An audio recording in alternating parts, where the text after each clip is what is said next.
கிறிஸ்துவுக்குள் மிகவும் பிரியமான தேவனுடைய பிள்ளைகளே, இந்த காலை நேரத்திலே உங்களை சந்திப்பதிலே மிகுந்த மகிழ்ச்சி அடைகிறேன். கர்த்தர் நம்மை ஒவ்வொரு நாளும் போஷித்து பாதுகாத்து பராமரித்து வருகிறதை நினைத்து கர்த்தரை ஸ்தோத்திரிக்கிறேன். இந்த நாளிலும் கூட தியானத்துக்கு எடுத்துக்கொண்ட வேதவசனம் சங்கீதம் 144வது சங்கீதம் 1வது வசனம். தாவீது இப்படியாக சொல்லுகிறார்: என் கைகளை போருக்கும் என் விரல்களை யுத்தத்திற்கும் படிப்பிக்கிற என் கண்மலையாகிய கர்த்தருக்கு ஸ்தோத்திரம்.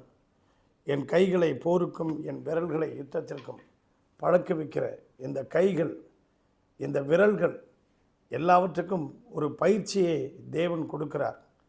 ஒரு சமயம் ஒரு ராஜா வீட்டில் கல்யாண நாள் நடக்குது. அதாவது அவருடைய திருமண நாளை கொண்டாடுகிறார். அவர் எல்லாருக்கும் ஏழை எளியவர்களுக்கு சாப்பாடு போடுகிறார். அதே நேரத்தில் ஒரு சீட் எடுக்கிறவங்களுக்கு அதிர்ஷ்ட சீட், அது ப்ரைஸ் அவங்களுக்கு கொடுக்கப்படும் என்று அனௌன்ஸ் பண்ணுறாங்க. எல்லோரும் போகிறாங்க. சரி, யாராவது வராமல் இருக்கிறாங்களா அப்படிங்கிறதுக்காக ராஜா மாறு வேடத்தில் அப்படி வலம் வந்துக்கிட்டு இருக்கிறார். வலம் வந்துக்கிட்டு இருக்கும்போது வயலில் ஒரு அம்மா களை பறிச்சிக்கிட்டு இருக்காங்க. அந்த வயதானம்மாவை பார்த்து ராஜா கேட்குறார்: ஏம்மா நீங்கள் ராஜா வீட்டில் இன்றைக்கி திருமண நாள் நடக்குது, ஃபங்க்ஷன் நடக்குது, சாப்பாடு போடுறாங்க, அதிர்ஷ்டம் ப்ரைஸு உங்களுக்கு கொடுக்கறதுக்காக காத்துக்கிட்டு இருக்குது, நீ ஏன் போகல அப்படின்னோடனே, ஐயா அது ஒரு நாள் சாப்பாடுயா, ஒரு நாளைக்கு அதிர்ஷ்டம் வரும், இது நான் உழைச்சாதான் என் வாழ்நாளெல்லாம் நான் சாப்பிட முடியும், நான் இது உழைக்கலைன்னா நான் சாப்பிட முடியாதையா அப்படின்னாங்க. அப்படியாக அன்பு தேவனுடைய பிள்ளைகளே, இந்த இசை மேதை உலகத்திலே ரொம்ப பிரசித்தி பெற்ற ஒரு இசை மேதை. அந்த இசை மேதை பார்த்திங்கன்னா, அவர் பேர் பார்த்திங்கன்னா பீத்தோவன் என்று பெயர். அவர் போய் ஒரு ஒரு ஒரு பெண் சந்திக்கிறாங்க. அவர் இசையை வாசிக்கிறாரு, பயங்கரமாக எல்லாரும் மயங்கிறாங்க. போய் அவர் கையை பிடிச்சிக்கிட்டு, ஐயா உங்கள் இசையில் நாங்கள் எல்லோரும் மயங்கிட்டோம், எப்படியா இப்படி இசை அமைக்கிறீங்க அப்படின்னாங்களாம். இது சாதாரணமாக வரலாமா, என் கை இருக்கே 1000 முறை நான் பயிற்சி எடுத்திருக்கேன், 1000 முறை பயிற்சி எடுத்ததுனால தான் நான் வாசிக்க முடியுது அப்படின்னு சொன்னாங்களாம். அப்படியாக ஒரு ஓவியர், அவர் ரொம்ப பிரசித்தி பெற்ற ஓவியர் பிக்காசோ என்கின்ற ஒரு ஓவியர். அவர் வரைஞ்சார்னா அவ்வளோ அழகாக இருக்குமா.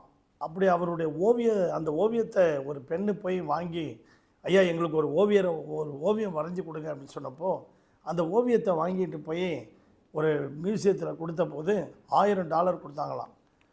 அவருக்கு, அந்த அம்மாவுக்கு ஒரே சந்தோஷம், இது எப்படி நான் இந்த ஓவியம் வரைவதற்கு எங்களுக்கும் கற்றுக் கொடுங்களேன் அப்படின்னாங்களாம்.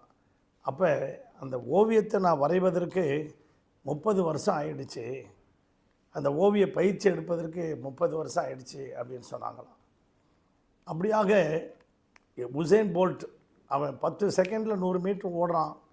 அவனை போய் பேட்டி கண்ட போது, இவ்வளோ சீக்கிரத்தில் இவ்வளோ மீட்டர் கடந்து வரீங்களே, அதனுடைய அர்த்தம் என்ன, எப்படி நீங்கள் கடந்து வந்தீங்க அப்படின்னு சொன்னபோது அவன் சொல்கிறான், நான் பல வருடங்கள் 20 வருடங்கள் இதற்கு பின்னால் 20 வருடங்கள் திரும்பி பார்த்திங்கன்னா 20 வருடங்கள் நான் கஷ்டப்பட்டேன், முயற்சி எடுத்தேன் அப்படின்னு சொன்னான். ஆம், நம்முடைய வாழ்க்கையில் உன்னத நிலைமைக்கு போவதற்கு எதற்குமே ஒரு பயிற்சி வேண்டும். 1 சாமுவேலின் புத்தகத்தில் தாவீது அங்கே யுத்தத்துக்கு காலத்துக்கு போகிறான். அண்ணன்மார்கள்லாம் அந்த யுத்த காலத்தில் நிற்கிறாங்க. கோலியாத்து பயமுறுத்தி கொண்டு இருக்கிறான். அவனை வீழ்த்துவதற்கு யாருமே இல்லை. அப்பொழுது நான் போகிறேன் என்று சொல்கிறான். நீ எப்படி பழக்கமில்லாமல் எப்படி போகிற அப்படின்னு ராஜா கேட்டார். நான் ஒரு விசை சிங்கத்தையும் கரடியும் கொண்டு போட்டேன், அதுக்கு எனக்கு பழக்கம் இருக்கிறது, பயிற்சி எடுத்திருக்கேன் நான், அந்த சிங்கத்தையும் கரடியும் கொண்டு போவதற்கு பயிற்சி எடுத்திருக்கேன் நான், அதனால் இந்த கோலியாத்து ஏமாத்திரம் அப்படின்னு சொன்னானாம். ஆம் பிரியமான தேவனுடைய பிள்ளைகளே, கோலியாத்து பலமுறை தாவீது பலமுறை காட்டில் பயிற்சி எடுத்திருக்கான் எல்லாத்துக்குமே. அதனால் அந்த கோலியாத்தை வீழ்த்தி சிறுவேலியில் ஒரு தேவன் உண்டென்று நிரூபித்து காட்டினான். இன்றைக்கு நீங்களும் நானும் பயிற்சி எடுக்காமல், முயற்சி எடுக்காமல் எந்த ஒரு காரியத்திலும் நாம் தேர்ச்சி பெற முடியாது. ஆம் பிரியமான தேவனுடைய பிள்ளைகளே, உங்களுக்காக ஜெபிக்கட்டுமா? பரலோக பிதாவே, இந்த அருமையான காலை நேரத்தில் இந்த சத்தத்தை கேட்டுக்கொண்டிருக்கிற ஒவ்வொரு பிள்ளைகளுடைய வாழ்க்கையிலும் ஆண்டவரே ஒரு பயிற்சி வேண்டும், ஒரு முயற்சி எடுக்க வேண்டும். ஆண்டவரே அதில் தேர்ச்சி பெற வேண்டும். தாவீது பயிற்சி எடுத்து முயற்சி எடுத்து கோலியாத்தை வீழ்த்தினது போல, ஆண்டவரை வெற்றி அடைந்தது போல, வெற்றி அடைந்தது போல ஒவ்வொருடைய வாழ்க்கையிலும் வெற்றியை காண உதவி செய்யும். ஆசீர்வதியும். இயேசுவின் நாமத்தில் பிதாவே, ஆமென். God bless you.